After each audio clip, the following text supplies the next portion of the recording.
What a mess at the Oxford Union. A highly anticipated debate between India and Pakistan descended into absolute chaos, with accusations flying left and right. Let's break down what really happened, because this story is a wild ride of last-minute changes, alleged sabotage, and a war of words that's more dramatic than the debate itself. The motion on the table was a spicy one. This House believes that India's response to Pakistan is a populist strategy sold as security policy. The stage was set at the prestigious Oxford Union for a major showdown. On the Indian side, prominent lawyer Sai Deepak was ready to argue the case. On the Pakistani side, high-profile figures like former Foreign Minister Hina Rabbani Khar and former Defense Minister Khwaja Muhammad Asif were expected. But things started to go wrong right from the beginning. First, the original Indian speakers, which included former Army Chief General Naravane and Dr. Subramanian Swamy, had to pull out just 2 days before the event due to prior commitments. This left the Indian side scrambling for replacements.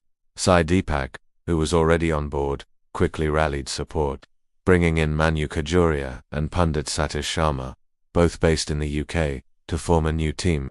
They were ready to go, despite the incredibly short notice. Then, just hours before the debate was scheduled to start on November 27th, the whole thing collapsed. According to Sai Deepak, he received a call around 3 p.m. informing him that the Pakistani delegation hadn't even landed in London yet. Hearing this, the Indian team, who were on their way, decided to abandon their journey to Oxford. I mean, what's the point of showing up to a debate if your opponents aren't even in the country? But here's where the story takes a bizarre twist. A short while later, Deepak claims he received information that the Pakistani delegation had, in fact, landed and was already checked into a hotel right there in Oxford. This revelation completely changed the narrative. Deepak was furious. He took to social media, accusing the Pakistani side of deserting the battlefield even before the battle begins. He suggested they lacked the courage to face a live, unscripted debate and had manufactured a reason to avoid it. To add another layer to this drama, Sai Deepak pointed out what he saw as a potential conflict of interest within the Oxford Union's leadership. He noted that the Union's president was allegedly the son of Pakistan's Minister of Defense Production, and the treasurer also had Pakistani origins.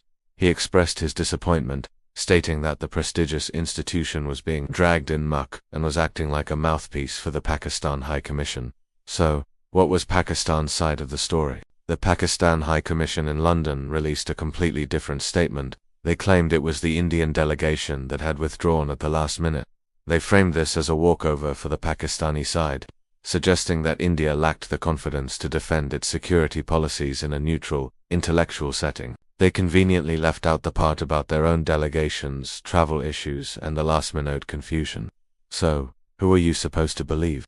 On one hand, you have a detailed, minute-by-minute account from an Indian speaker who was on the ground, calling out what he saw as a deliberate Pakistani gambit. On the other hand, you have an official statement from the Pakistan High Commission painting a picture of an Indian no-show. The fallout online was immediate.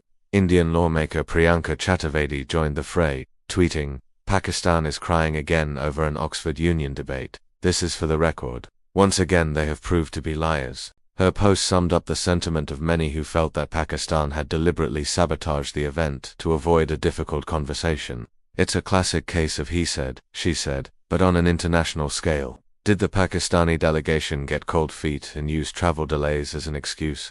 Or did the Indian side, faced with a last-minute team change, decide to pull out and blame the organizers? Deepak's detailed timeline and his willingness to call out the Oxford Union leadership by name lend a lot of credibility to his version of events. The claim that the Pakistani team was already in Oxford while telling organizers they had landed is a particularly damning accusation. What this whole fiasco highlights is the deep-seated mistrust that still exists between the two nations. A mistrust so strong it can derail even a student debate at one of the world's most famous universities. The Oxford Union, which prides itself on being a bastion of free speech and rigorous debate, now finds its reputation caught in the crossfire. Instead of a battle of ideas, we got a battle of press releases and angry tweets.